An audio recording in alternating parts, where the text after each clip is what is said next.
Hello, everybody, and welcome to our world today, the Unionist perspective. Today, we're looking at a couple of topics that we believe start to speak to a theme of energetic rebalancing. And we believe that it's a good follow-up on some of our discussions from previous weeks, which have literally just shown us quite a few themes happening in the world today. And these follow-ups just almost show a continuous trend of sometimes reconsidering or even backtracking out of certain things. And in other instances, literally following through in a much more powerful way. So I'm going to open it up to the team, and we're going to have a discussion that flows around the central theme of energetic rebalancing.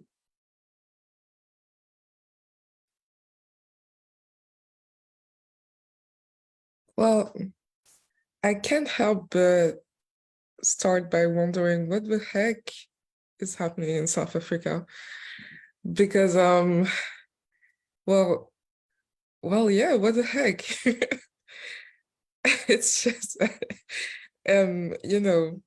like economic crisis, like we kind of knew that the choices were like heading there. There was a lesson there. But the thing is, like, South Africa aligning with Russia in that very like forward way is very surprising.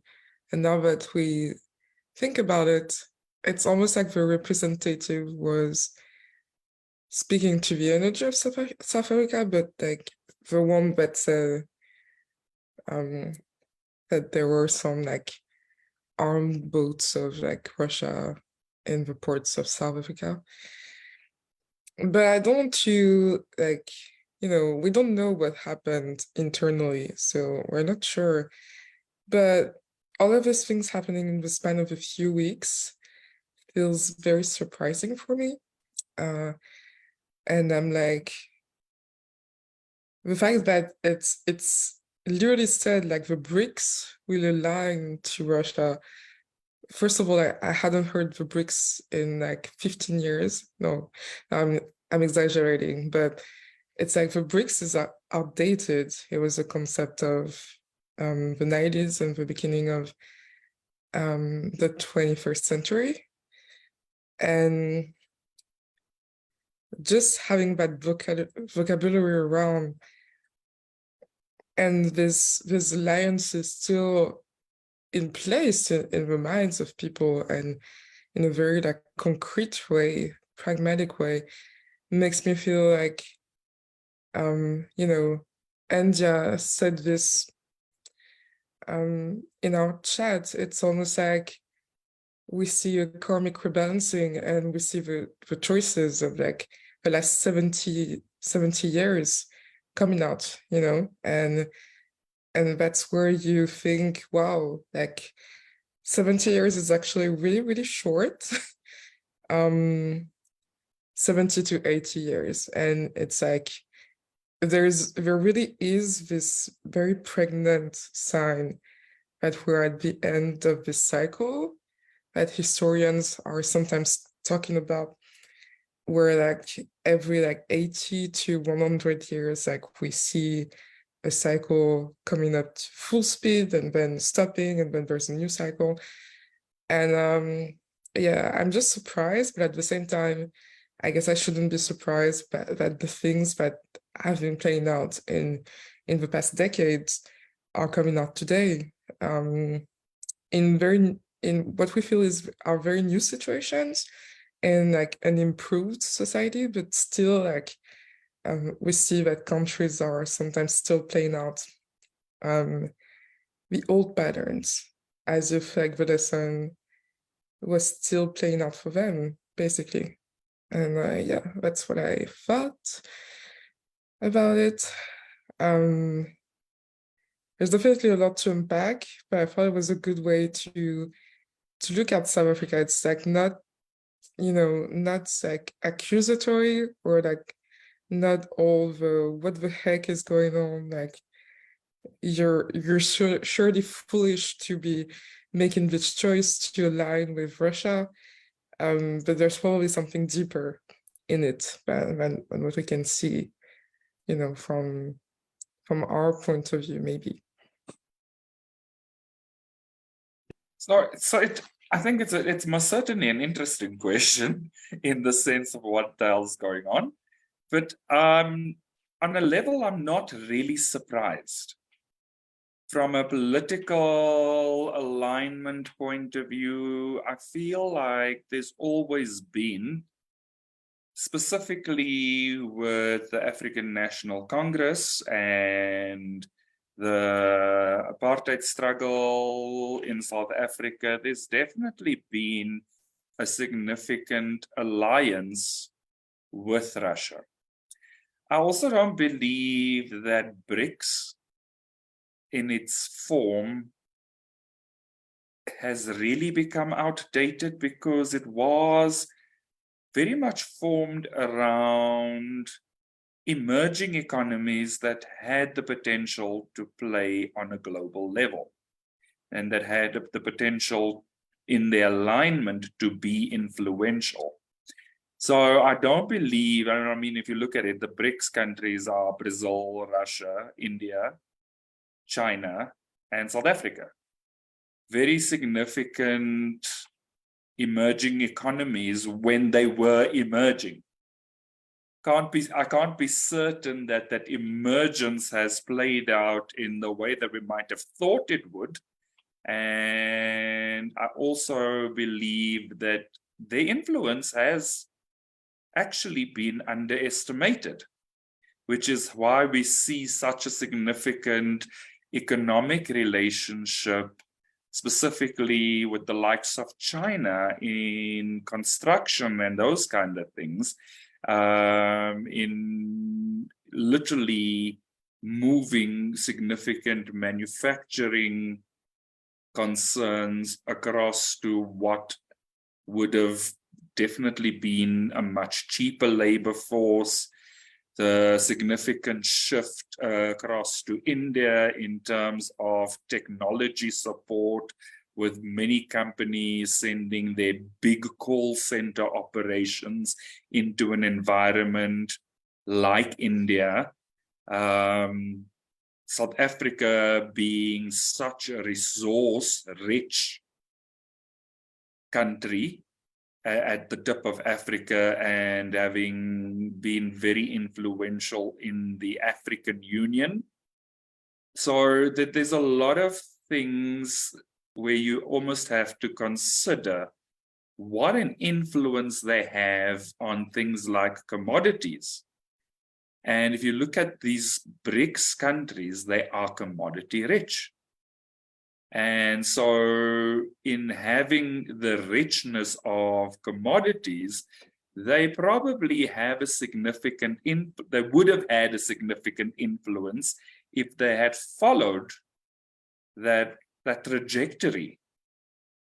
And it doesn't always feel like they have, but you can still see a significant alignment in certain respects of how politics are managed or played out, the relationships that they have, China trying to broker peace in certain Middle Eastern countries. So there's definitely a reach in terms of them trying to extend their influence, but also because of the fact that they are emerging economies that are resource rich, you can't actually discount them from conversations. So there's definitely a little bit of a push and pull. I don't know that the development of this emergence has played out in the way that we might have thought it had played out. So, it's kind of like speaking to a human being with potential, but not quite living up to their potential. And so we have to wonder what, as you said, what is kind of the underlying thing? Has it been one of those self-fulfilling prophecies that they have not fulfilled their true potential? Or is this just a picture of almost that breakdown before the breakthrough? So a lot of disparity surfacing so that people pay attention and make new decisions. So I just feel like spiritually there's literally it's like spiritually stirring the pot. And what's happening is that the burnt pieces are rising to the top, whereas they would have generally stuck to the bottom of the pot. They are now being surfaced to be viewed. I like that analogy.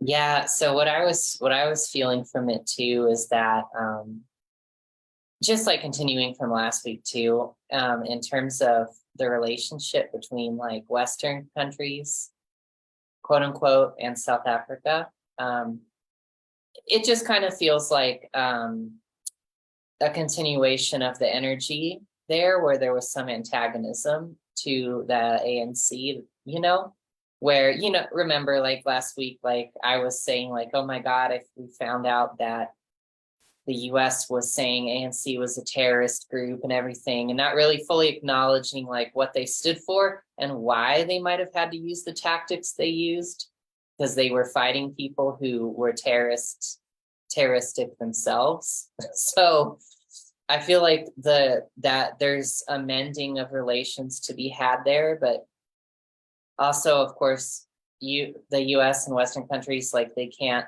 like be controlling to South Africa. And like what Yureen was mentioning last week in the diplomacy, there was some feelings of like not respecting South Africa, like how they were addressing them and about the whole like Russian arms sales thing. So I feel like it's kind of a natural result of that. And also, of course, like that feeling of like especially from back in the old days, like the enemy of my enemy is my friend. So like Russia was the enemy of like the Western countries in the East, and the US wasn't too friendly to the ANC. So there we go. Now we're in bed with Russia. Now we're friends with them. And so I feel like it's kind of like,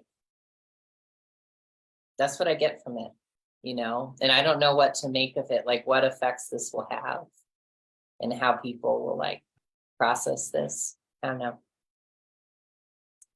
That's all. Yeah, I agree. I feel like it feels like it's a power move, you know, but it's actually like an illusion power move, because like if you're aligning with Russia and China, even though like they may seem or look powerful in what they're doing or trying to do right now, like we know that it's all built on a lie and lies, you know? So yeah, I don't know. I don't think it's going to pan out well, you know, but that's just what I was feeling from it too. I have to say I agree. There's something about like, you know, comparing it to my native island, when they don't feel supported by the government and basically like what they feel as the West, because we have this double identity of being of the West and also being not of the West, there's this like almost like they're like rebuttal. I don't know how to say it, but they're like, ooh, and they go the other way in some kind of like, oh, we're going to make a power move and let them see that they cannot control us or something like that. And I feel like the fact that South Africa is in such a crisis in terms of finances, and the fact that the things that have been done in the past like 20 years haven't always worked. They had lukewarm success, plus this like diplomatic kind of incident. last week, it feels like it was a little bit more dignified than what the locals on my back home on my island would say, but it was still like very much in the energy, something in the lines of, all right, like everything that we're doing doesn't work, like might as well just give up and go back to our core allies and just work something out there. And that's a power move, saying that we're not scared to show that we will do everything to just for our country to prosper. And but also like it's a false power move because it feels like kind of like the West is abandoning us, like the Western system isn't lifting us out of debt or poverty or something like that. And so we feel kind of hurt and abandoned. And in that sense, we're just going to go back to something that might work. Kind of what we see in politics, like going back to the past, searching for answers. And so, yes, it seems like a power move in a sense. Like when you see it, it's like, whoa, big move, big political move. But then, like, what's the consequence of that? So, yeah, I definitely agree with you on the energy. I'm not sure it's like all so black and white. There's definitely an element of that.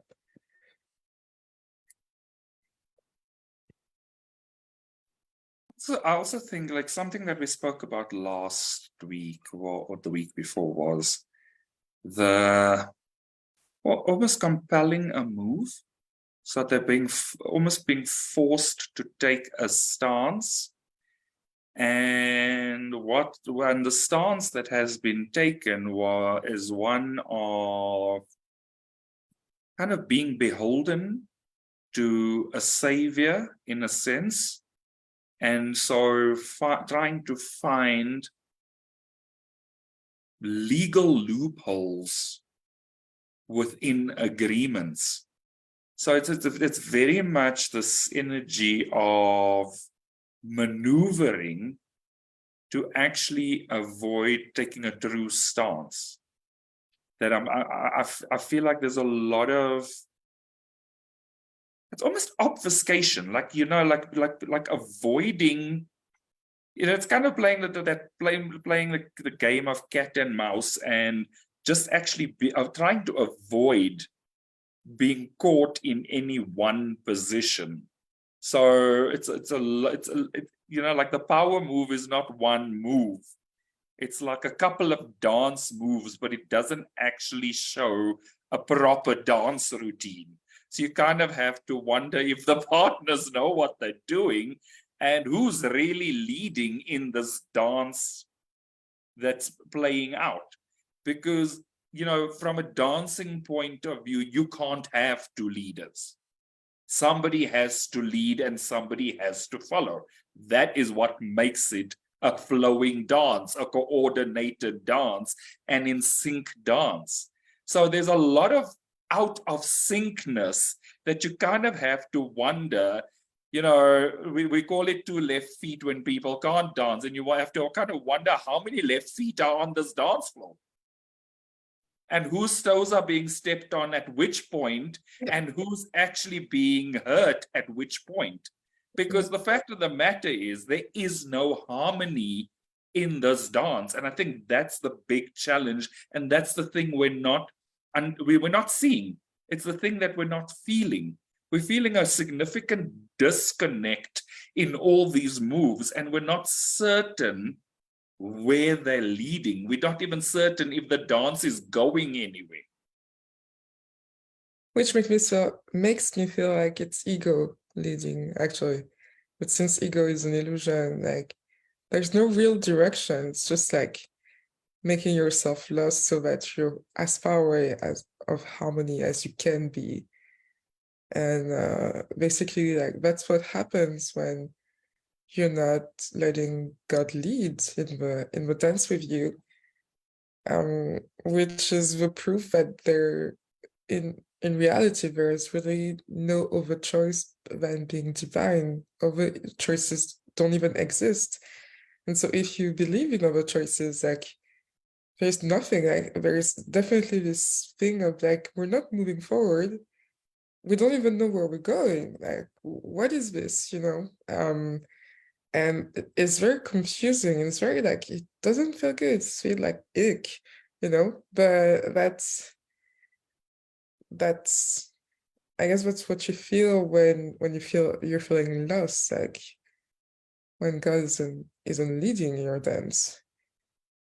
And part of the challenge in that space is that all these confusing little maneuvers speak to me of an individual who, if you equate it to a person, it speaks to an individual who's trying to avoid accountability for their actions. Right. So, ducking and diving behavior so that you actually don't have to take accountability for your behavior because you're trying to confuse the situation. Right.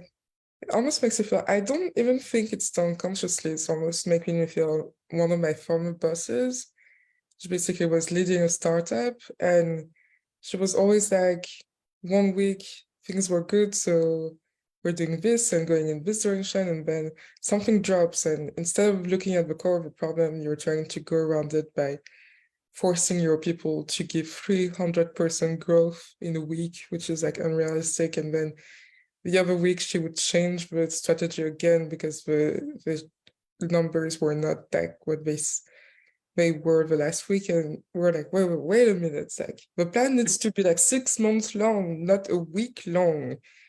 And in doing so, you're forgetting that the core of your problem is that your developer, the one that you hired at first, is not good. And so it's leading to all this little problem that you are trying to patch up with like little band-aids when there are little cracks in the wall. And it's just like, it's not working.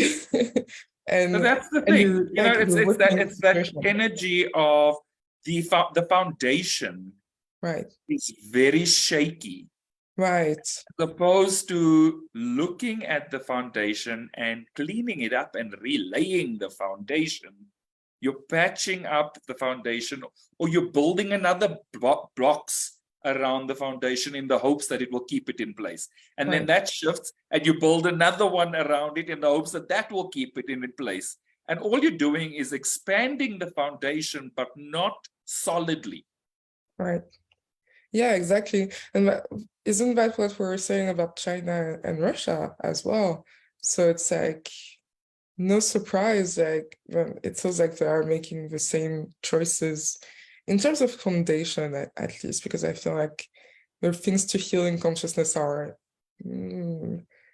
not, they're a bit different, even though I could say that they definitely, each of them have some, letting go of shame to do. And really just like, it's almost like you want to say to a person, like, just sit down, take a breather, like, okay, you have a problem, yes, just breathe, make a decision from that state of breathing, say, instead of waiting around like chickens, like, we're going to go this way, this way, this way, this way. By the way, it's like reminds me of like what we were saying about China's real estate crisis, and so therefore financial crisis, and it was crumbling because it was built literally on sand. And the startup where I worked like closed down like a week after I left or something, but it closed down quicker than we thought it would, basically, because on the surface, like you had a manager that felt like they were making some power move and making some things to change, but it was not actually changing the core of the problem. So the problem was getting worse, even though we were putting a lot of energy in trying to make some changes. And so, yeah, it might take a little bit longer in terms of a country to see how that will play out, as Isaiah was saying. But there's something about like crisis, like you can't really like foreshadow what a crisis will look like. And so you have to be prepared to like, see that a manifestation of a choice may be like an overnight thing, even though it took years to go to that place. So yeah, we don't know how it's going to play out, but there's certainly something that we'll need to look at in the near future.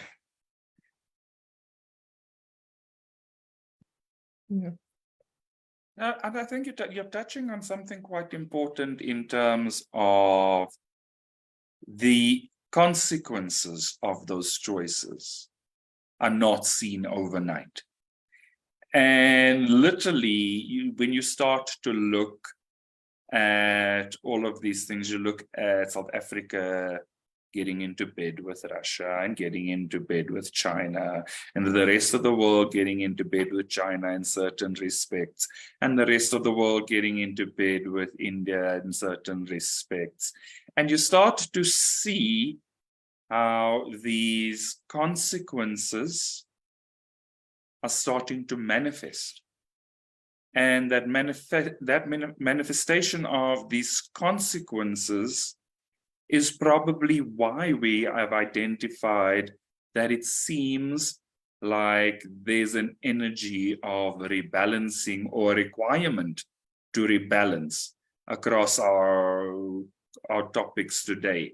And so even with Turkey, you see it's taken 20 years, but literally it requires a bit of additional work, because potentially the wound from so many years ago going into a different type of rule is only surfacing now and is only starting to be healed now. You look at the story of Thailand, and potentially one of the youngest prime ministers it's ever had, and you see the wound of the past and the almost all-powerful monarchy and all of those things. You see the wound being surfaced because people are saying, we want something else. In South Africa, you see this wound surfacing, saying, okay, yes, we understand that we've moved from a system of apartheid with hard-won fights to get to freedom, to get to a new constitution, to get to a new rule, but that rule hasn't played out. And so there's a lot of things surfacing that's showing where the wounds are. And I think beneficially, it's showing where the wounds are, so that healing can take place, or healing is being called in because the wounds are finally being recognized. Yeah, you touched on something important, and I want to take an example of maybe Russia to kind of show how exactly this spiritual pattern plays out in our reality on Earth. And so basically Russia, I thought this article was so funny, saying that we think Russia's economy is in decline just because like we see by satellite that it's reduced its emission of like any gases under the sun. And that's so funny, like they have something about like not being transparent, just like China. But the way we discovered that was like, yeah, it's okay.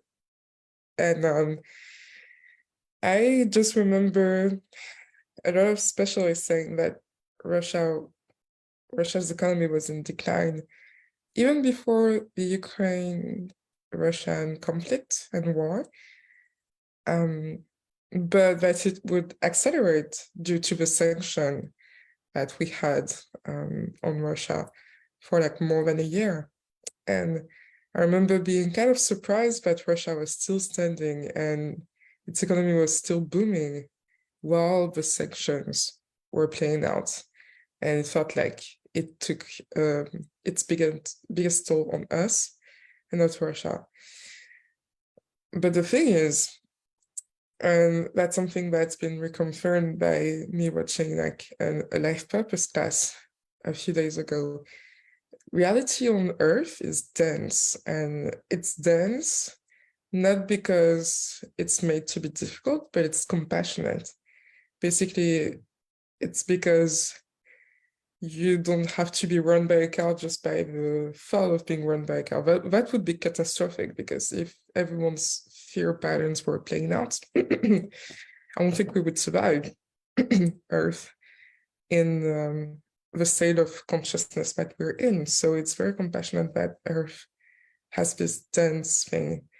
But that being said, a lot of things, as you were saying, Grandel, are not showing up right away. And so sometimes we have patterns from weeks, months, years before that are just showing up.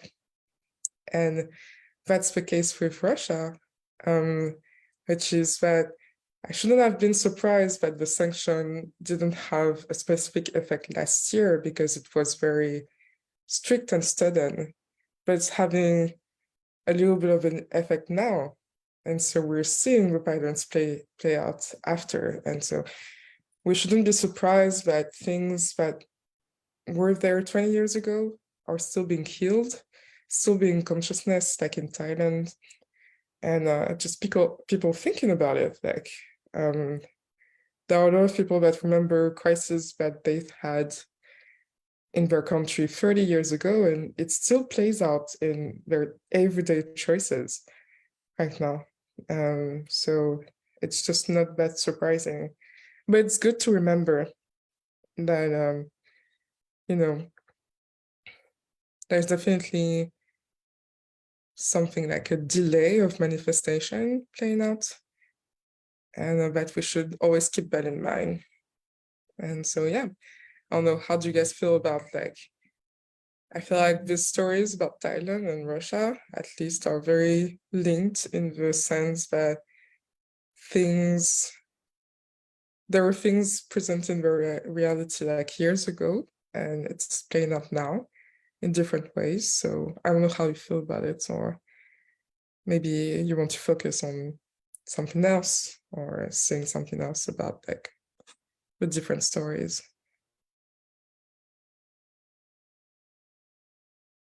Yeah, I would also say, like, with Russia, I think part of the reason the sanctions didn't have as big of an effect initially as they do now is because, like, Russia, like in the past, or the Soviet Union, just strategically made all these alliances, with various countries and tried to help them and create economic ties with them.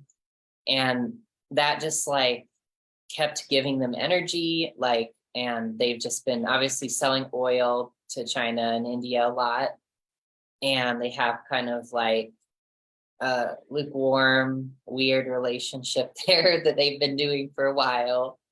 And they're just kind of siphoning off of that. But that's really all that Russia, as like a country or as like a government or the collective economy knows how to do, is continue to siphon off of these relationships. Like, as long as people have animosity toward the West, or they just have a history with Russia wants to keep cashing in on that and cashing in and trying to get whatever concessions they can. And that's all that they do. And their economy is basically just that too, just like keep siphoning resources from the land and labor from the people. And that's really that's why they've met a lot of stagnation, is because Russia's economy is like not very diversified. And I remember like when I was over there like 10 years ago, they were like, we're going to make the Silicon Valley of Moscow, or of Russia. And it was called Skolkovo. And it just flopped. Like, they were trying to get innovation there, basically like established, and people were just like, no, man, like there's way better opportunities in like the West, like in Europe and the US and Canada and like we're not like going to be like entrepreneurs out here, like what about it's way more attractive for them, people who have like that level of wealth and expertise, like they're not going to stay in Russia. And so that was something that I was noticing when I was there. So I'm like, yeah, like that's what it is. So it's kind of like almost, it requires better relations and openness with these other countries, like with the West, who want to be able to join, I feel, in that level of innovation.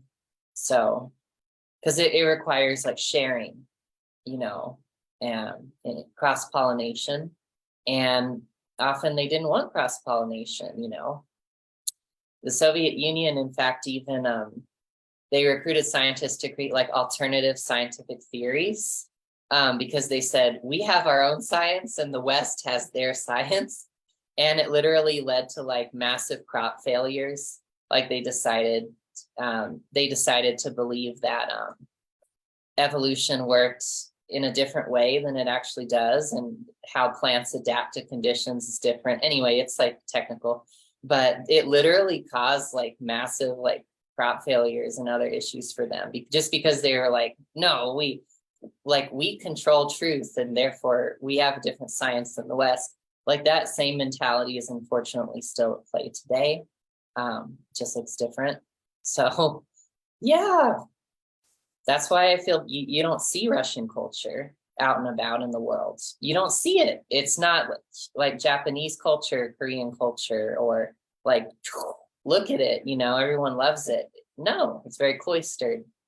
So I just wanted to make that comment because I'm like, yeah, that's basically what's going on there.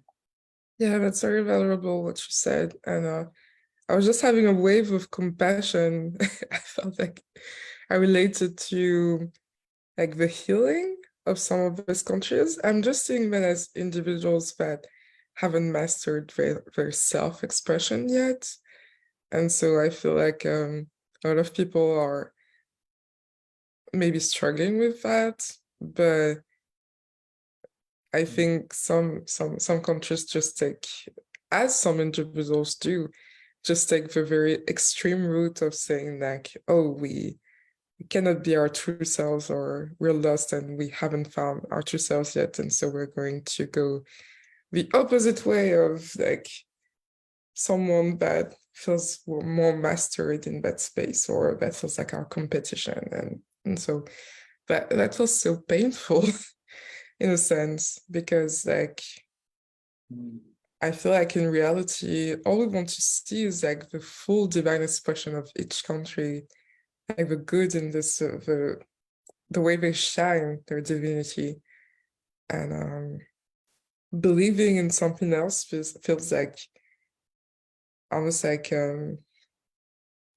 there's a missing part, there's a missing piece, and I think you pointed it out very well in the fact that Russia, it's like the thing is, we have no relationship with Russia, not because it wants to stay close a little bit, but also because like there's nothing to relate to. Like there's no relationship there with like their true self. There's no discussion. There's no, because they don't want to as of today.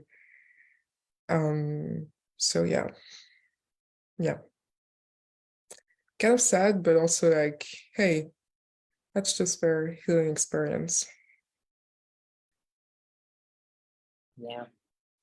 And then Ukraine is kind of like deciding to go like more toward the West and its free individual expression, and not codependency or victimhood with Russia, which is cool. Mhm. Yeah. So it is really neat to see that today. And then also like having gone there as well, visited, you could see how it had this interesting atmosphere of like, I half feel like I'm in the Czech Republic, and then I half feel like I'm in Soviet Russia. And this place, or maybe post-Soviet Russia, and I'm like, and this place you could tell was working out their identity. So it's just really cool to see that. Yeah. So Yeah, it's cool. I see, like, even before the war, like a little bit, a few months ago, I feel like their culture was just booming because they were making that new choice. And maybe that new choice also like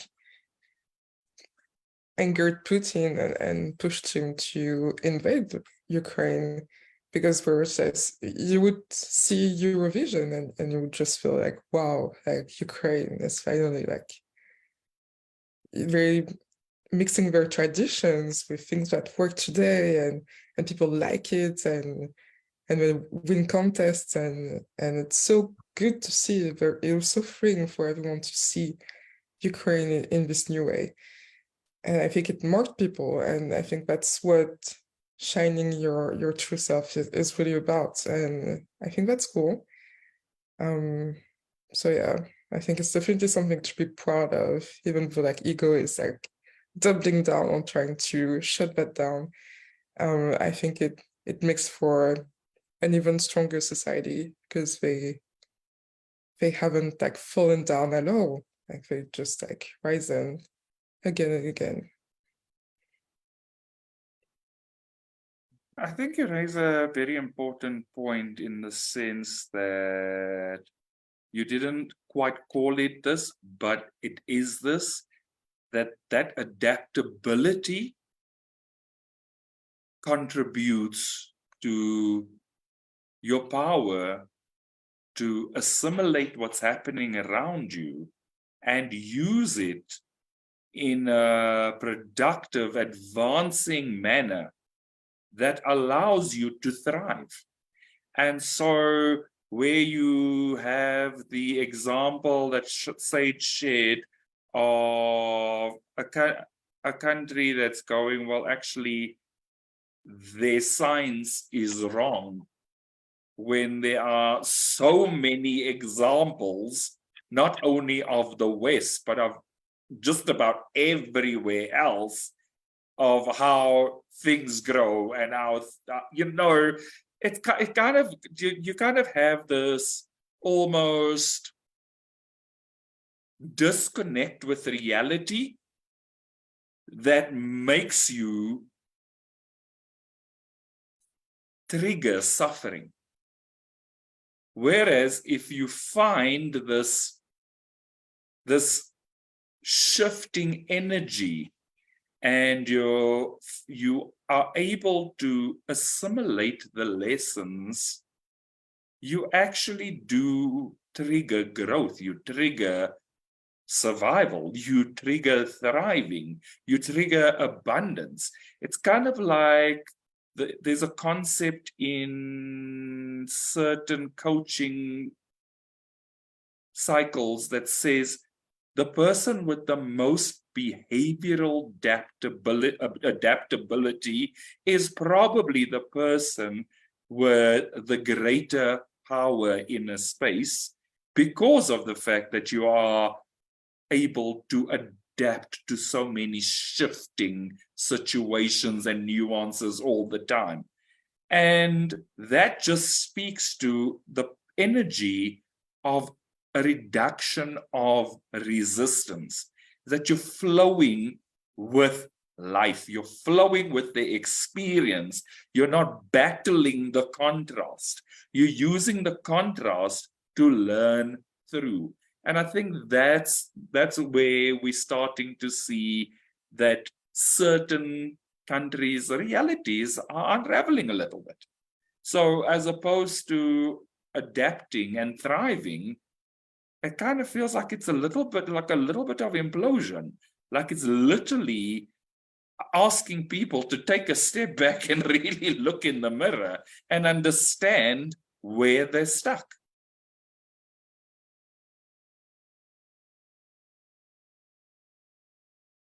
yes, and yeah, I also feel that too. Well, I don't know what you guys want to talk about next, but what Granville just said about like adaptability and not being stuck and fighting the contrast.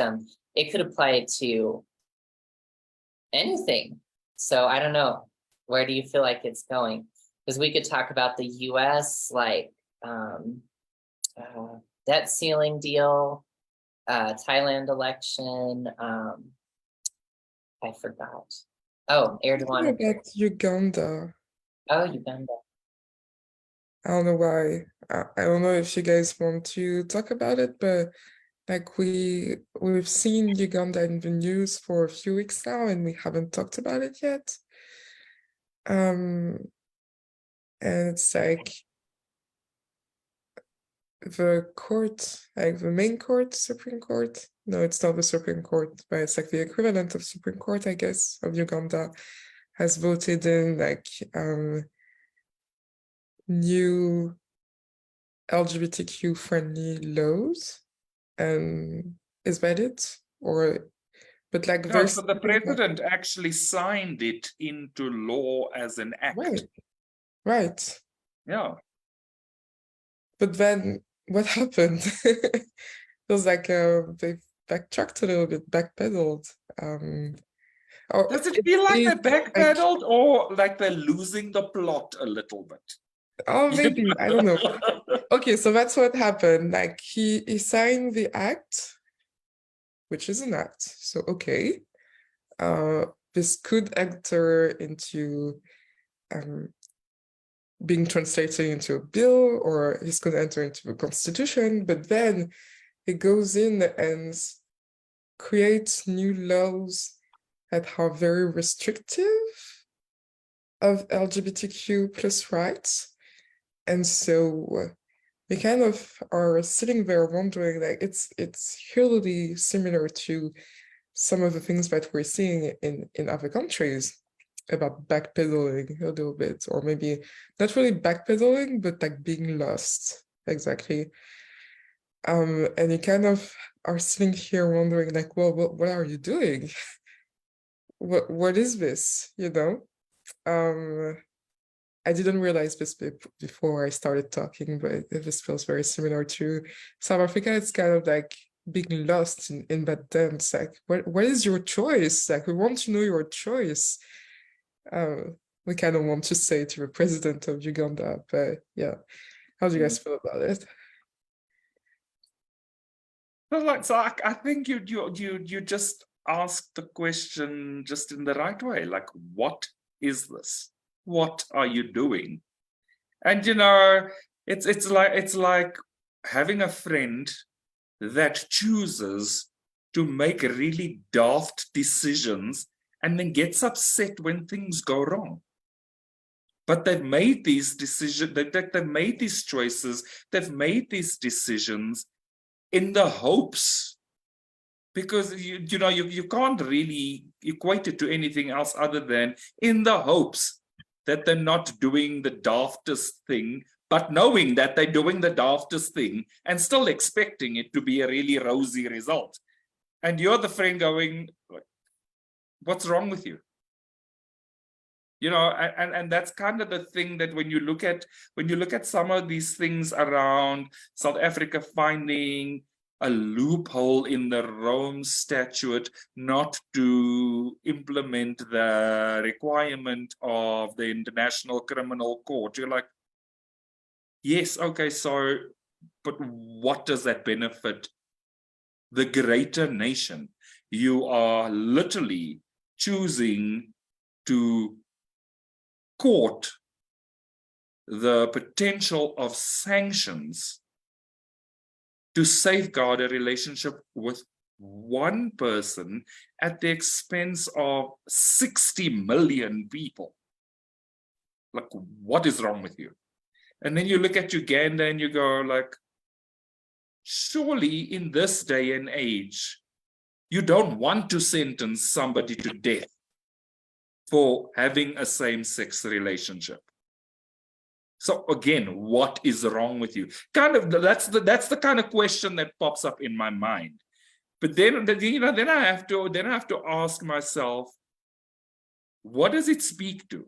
Is it still speaking to the fact that we are, as certain parts of consciousness, still choosing to learn through contrast, as opposed to compassion and ease and love. Yeah, that's exactly what I was going to say. It's a huge lesson for everyone.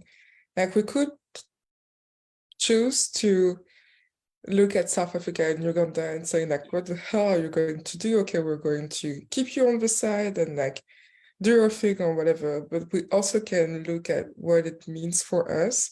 And what I'm feeling for countries specifically is like having this scope 21 and 23 and 24 and 27 and whatever, always signing acts saying that we will protect Earth, for example, and then passing bills afterwards that are more about saving fossil fuels energy and very polluting ways of having an industry that are completely contrary to what you promised to say. So it's not showing up in the same way because there's less of an urgency, or maybe it's not in consciousness in the same way as someone literally making an alliance with someone that goes to war illegally in the world. But it's also like, it's a lesson for us. It's like, the fall is not just outside of ourselves, it's in us too. And we need to look at it before we get to this pretty devastating state of crisis. So are we going to, as a consciousness and as a whole, still choose to experience so much contrast that it's going to be painful afterwards, or are we going to change now? And we could like sweep it under the rug by saying like, all right, what we need right now is save the economy and stop these people that are always making like authoritarian choices. But there's also a place where we need to say like, all right, where do we need to look at the inside of ourselves and see that, you know, we need to clean up our acts as well inside, basically. So yeah, that's definitely a different perspective.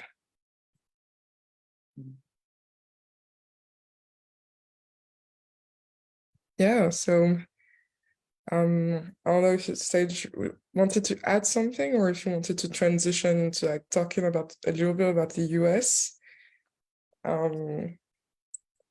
I feel to talk more about the US. Yeah. So it's kind of a contrary of like they've been very precise in their choice to put the current political polarization aside and like reunite the leaders of political parties and just say like, all right, if we want to save the economy of the US long term and make it more stable, we need to have a coordinated act there that basically goes beyond political parties. It's like for the good of the nation, which I found was pretty cool. It's certainly a refresher from the reality that we're experiencing right now, where everyone is like, being polarized in the name of like making their party look good or their values look good. It feels good to have some kind of humanity and a kind of coordination in the fact that, all right, there is some common value and we need to team up there. Yeah, I feel like the common value is, well, I don't know, maybe there is some cross-political agreement about what the Republicans in Congress have been proposing. Because so basically what they've been trying to extract from this entire negotiation, I guess you could call it, is more like stricter work requirements for different types of like social aid, and also just reduction of it as well. And that's been a big part of it.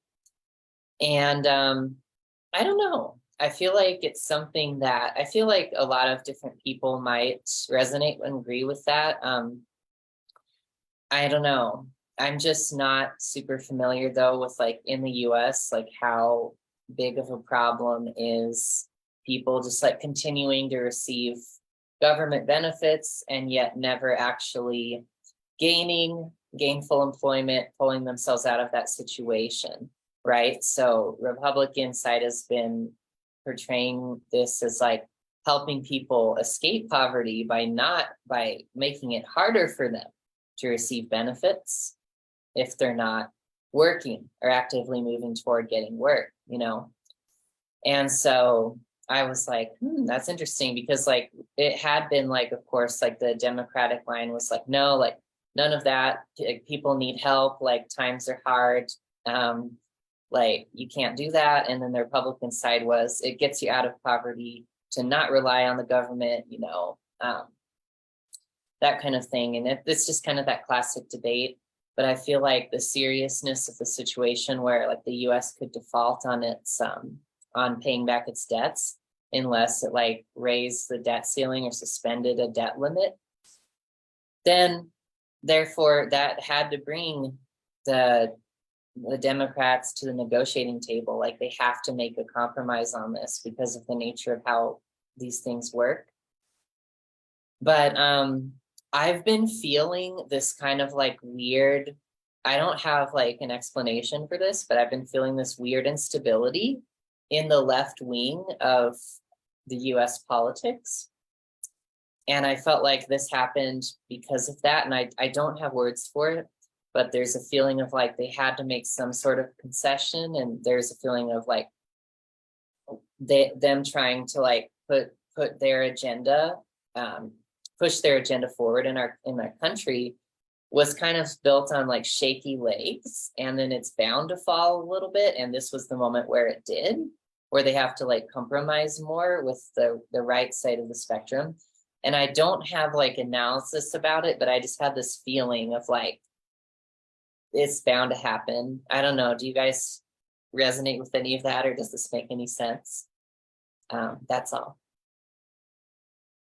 So it's interesting, and I think you raise a very interesting proposition, because what has compelled the agreement? What has forced cooperation?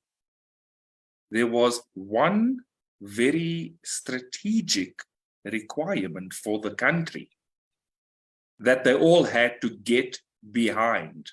There had to be a coalition to literally rescue the economy from going into default in terms of debt. And then you look at Thailand, a very different political person and party gains a significant vote. And now there's almost this compelling energy to create a level of coalition. Otherwise, the exiting party gets left behind, but also some of the opposition gets left behind. And then you look at South Africa, and the ANC's politics is forcing smaller parties to start to put out the same message in South Africa, saying we need to solve for this problem. We need to shift the politics of this country, and we can't do it individually in our individual capacities as individual parties. So we're forced into considering coalitions. And so a lot of this energetic rebalancing might just be that the contrast that is surfacing is forcing cooperation in other instances because it's what consciousness is calling for. So we mustn't lose sight that sometimes the very loud, bold noise actually works out to our benefit, in the sense that it pulls us together to say, well, hey, that loud, bold noise is actually not what we need right now. Yeah, like any form of cooperation between parties in the US, I feel like everyone's extremely relieved. Even if it was like basically kind of like at financial gunpoint, like we're like, cool, compromise, you know. We're still talking. That's good. Yeah. Yeah.